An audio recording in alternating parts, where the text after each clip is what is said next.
Hey guys, for this video we're going to take a quick look at this Olsa Tools magnetic bit holder that I recently picked up. I've had a couple of Olsa tools in the past and really liked them, especially I had the socket rails where if you are interested in organizing your sockets like that, all those are really nice. But this thing, what I like is being magnetic. We can turn that thing upside down if you were to knock it off something or whatever. We're not making a big mess throwing our bits everywhere. And then I don't know if you'll be able to see it, but that back wall is magnetic there, and you can also hold this thing on the side. So really cool. It holds 36 of the hex bits. I threw this little nut driver guy in there just so you could see you could put something like that in there. Obviously, if you had longer 2 or 3 inch bits, you could do that as well. These are all the little insert bits.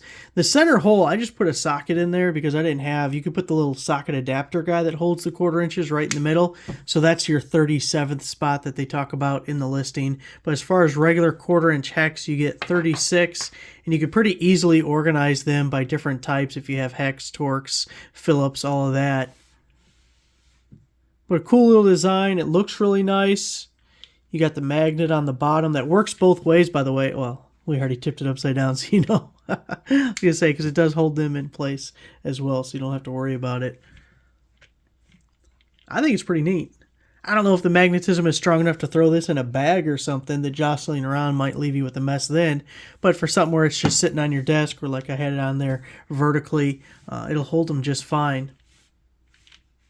So there it is. Thanks for watching.